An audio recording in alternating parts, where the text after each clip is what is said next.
Este video es la segunda parte de la farmacología de la diabetes.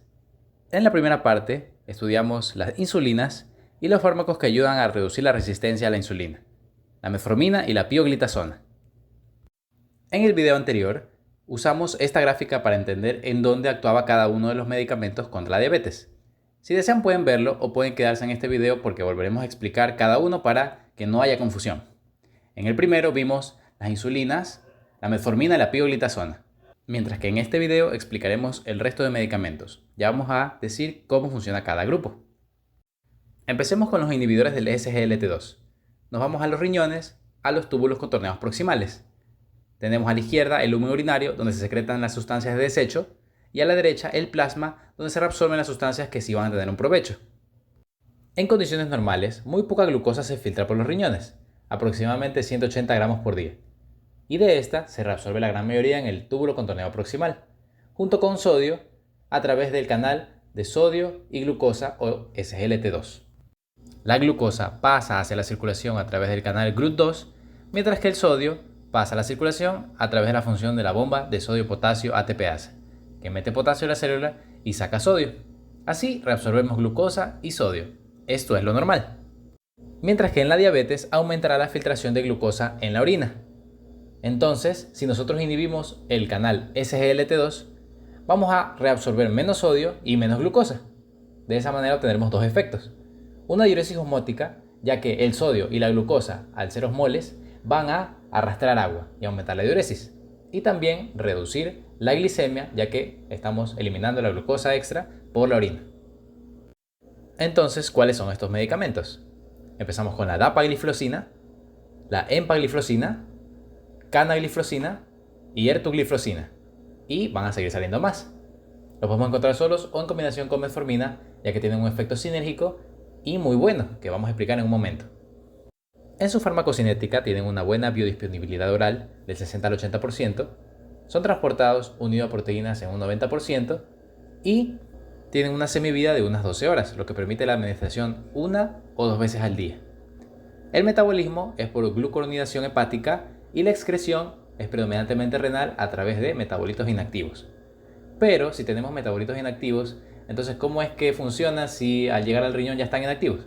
Bueno, esto es porque una vez que llegan al riñón no van a llegar de esa manera filtrados, sino que van a llegar por medio de secreción tubular, es decir, desde la sangre, donde aún no han sido metabolizados, el túbulo y la célula renal va a activamente gastar ATP y energía para sacarlos al lumen urinario y que se contacten con el SGLT2. Por lo tanto, como necesitan una buena función renal, mientras la función renal decae, mientras más avanza la enfermedad renal crónica, su efectividad como hipoglicemiantes disminuye.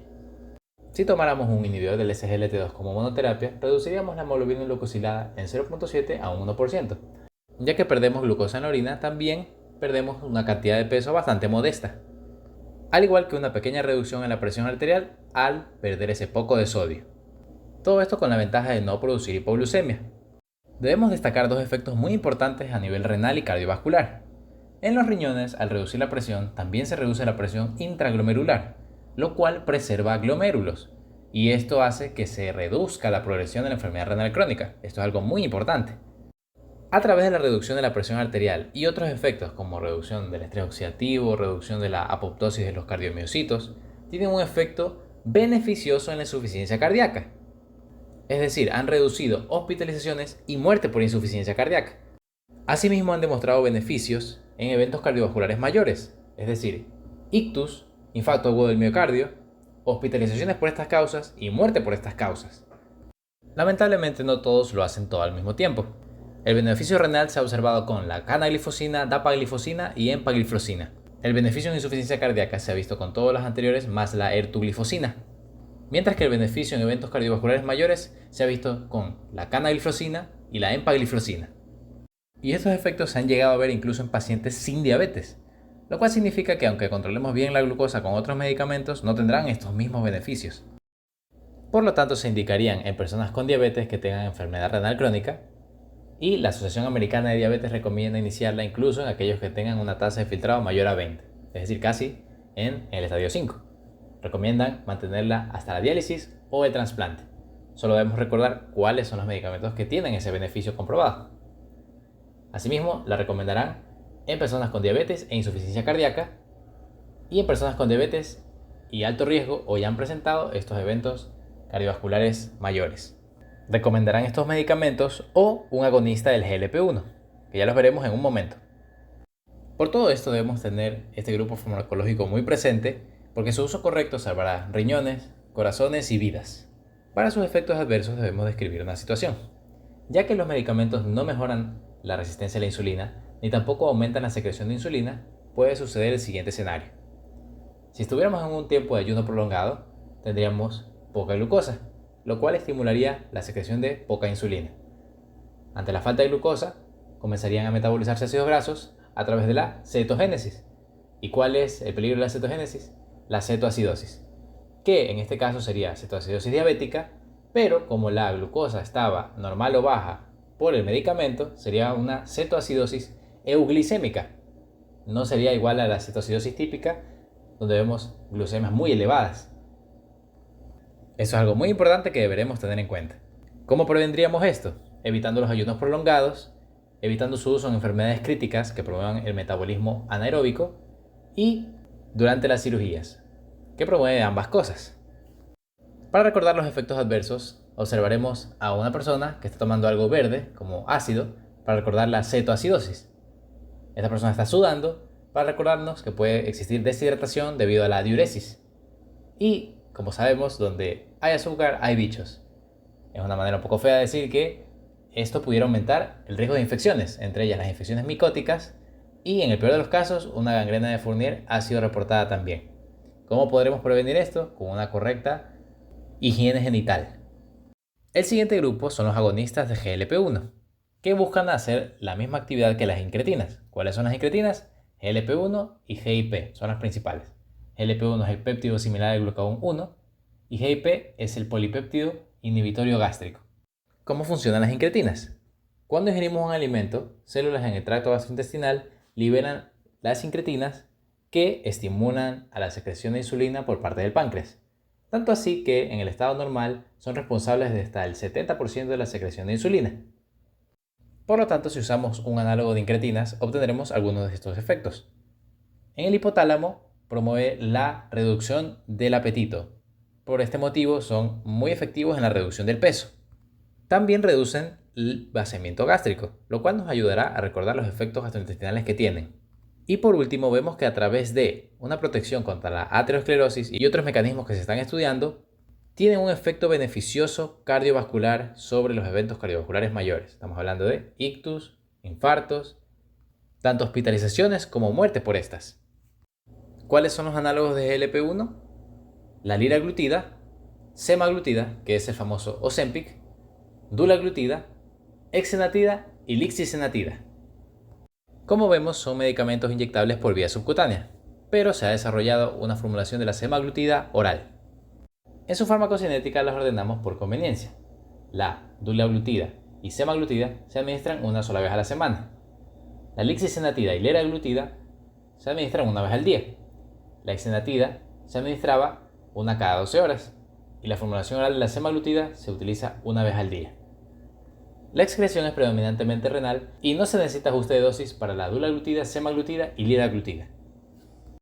Si usamos un análogo GLP-1, obtenemos una reducción de la hemoglobina glucosilada alrededor de 1%, mientras que la pérdida de peso es mayor que con los SGLT2, llegando incluso hasta los 13 kilos en algunos estudios. Todo esto asimismo sin producir hipoglucemia. Lo más importante es recordar los efectos cardiovasculares beneficiosos, con reducción de infarto agudo del miocardio, ictus y muerte por causa cardiovascular. Ahora, estos beneficios solo se han visto con la liraglutida, semaglutida y dulaglutida. La lixisenatida y exenatida no tienen este beneficio, desafortunadamente. Entonces recordaremos que los análogos GLP-1 se recomendarán en pacientes con diabetes y enfermedad cardiovascular o que estén en alto riesgo de ella. Se recomendará este grupo o un SGLT2 que tenga ese beneficio. Así como también se recomendará para los pacientes que se beneficien de una reducción de peso importante como lo pueden lograr estos medicamentos. Entonces le damos otra estrella dorada porque estos medicamentos también tienen un beneficio en disminuir la mortalidad. Tanto así que la Asociación Americana de Diabetes recomienda que todos los pacientes con diabetes tipo 2, antes de empezar con insulina, tengan ya un tratamiento con los análogos GLP-1. Para recordar los efectos adversos, veremos esta escena porque en verdad lo más común son las afectaciones gastrointestinales. Hasta la mitad de pacientes tiene náuseas y vómitos al utilizar estos medicamentos. Se ha descrito pancreatitis a pesar de que no se ha dilucidado una causa como tal. El color verde de la piel nos va a ayudar a recordar la posibilidad de enfermedades biliares como la colecistitis y coledocolitiasis. Y por último, deberíamos tener contacto con un oftalmólogo porque la albiglutida, que ha sido retirada, causaba un inicio temprano de la retinopatía diabética, cosa que no se ha descrito con los otros medicamentos de esta clase. El siguiente grupo son los inhibidores de DPP-4. Normalmente, las incretinas, luego de hacer su efecto secretor de insulina, son degradadas por una enzima llamada DPP-4 o dipeptidilpeptidasa 4. Entonces, si yo inhibo esta enzima, voy a aumentar la actividad de incretina hasta cierto punto. Estos medicamentos son sitagliptina, linagliptina, saxagliptina y vildagliptina. La administración de estos medicamentos es oral 1 o 2 veces al día. El metabolismo es hepático y hay que recordar que la saxagliptina es metabolizada por la isoenzima del P450 3A4, con lo cual los inhibidores nos obligarán a reducir la dosis. En pocas palabras, con estos medicamentos necesitamos tener más cuidado con las interacciones farmacológicas. La excreción es renal y sí deberemos tener en cuenta la reducción de dosis de acuerdo a la tasa de filtrado glomerular. En caso de que tengamos enfermedad renal crónica, se prefiere la linagliptina. Si nosotros utilizamos un inhibidor de DPP-4, vamos a reducir la hemoglobina glucosilada en 0.4-0.8%. No tendrá un gran efecto sobre la reducción de peso, pero tampoco producirá hipoglucemia, lo cual es muy bueno. Lamentablemente no tenemos el mismo efecto beneficioso renal y cardiovascular de los otros medicamentos que acabamos de ver. Entonces, ¿cuándo los utilizaríamos? Cuando exista diabetes sin enfermedad renal crónica, sin eventos cardiovasculares mayores, sin insuficiencia cardíaca, en combinación con metformina o si simplemente la adquisición de los otros medicamentos es imposible. Este grupo no se lleva entonces una estrella dorada, pero sí un visto bueno, porque ofrecen un control bueno, no causan hipoglucemia, no aumentarán el peso y su coste tiende a ser menor que los anteriores grupos. Para recordar sus efectos adversos, vamos a pensar en un señor con un saxofón que le duele el corazón, porque la saxagliptina se ha visto que puede empeorar los resultados en casos de insuficiencia cardíaca, con lo cual tendremos esa precaución. En ocasiones se han descrito dolores articulares producidos por estos fármacos, pero en general el perfil de seguridad es bastante bueno. Por último, hablaremos de los fármacos que estimulan directamente la secreción de insulina, las sulfonilurias y las meglitinidas. Analicemos la síntesis de insulina por la célula beta pancreática. 3 canales son los más importantes: el GLUT2, que deja entrar glucosa, el canal de potasio dependiente de ATP y el canal de calcio dependiente de voltaje. El canal de potasio deja salir permanentemente el potasio, mientras que el canal de calcio permanece cerrado. Cuando la glucosa entra, ocurre su metabolismo, generación de ATP. Esto cierra el canal de potasio dependiente de ATP, con lo cual el potasio se acumula dentro de la célula y se hace más positivo por dentro. Por fuera se hace más negativo. ¿Y cómo se llama esto? Despolarización. Entonces el canal de calcio activado por voltaje se abre y deja entrar el calcio. Esto produce la desgranulación del gránulo de insulina y la insulina es secretada. Durante la diabetes, los receptores de insulina son menos numerosos y no funcionan de la misma manera. ¿Qué podemos hacer? Utilizamos las sulfonilurias y las meglitinidas para activar el canal de potasio dependiente de ATP, el cual se cierra y produce la misma cascada que antes. Se produce despolarización, entrada de calcio y secreción de insulina. Lamentablemente, por este motivo, estos fármacos pueden producir hipoglucemia. Las estudiaremos en conjunto por sus grandes similitudes. Las sulfonilurias son muy antiguas y tienen varias generaciones. Estudiaremos la segunda y tercera. En la segunda encontramos a la glibenclamida, la glipizida y la gliclazida, mientras que la tercera generación es la glimepirida. Por su parte, las meglitinidas son la nateglinida y repaglinida. Las sulfonilurias se administran por vía oral 1 o 2 veces al día. Tienen una semivida corta pero una duración de efecto prolongado. El metabolismo es hepático y la excreción es renal, por lo cual debemos tener cuidado en enfermedad renal crónica y hepatopatías, ya que el efecto más grave, la hipoglucemia, podría ser prolongado.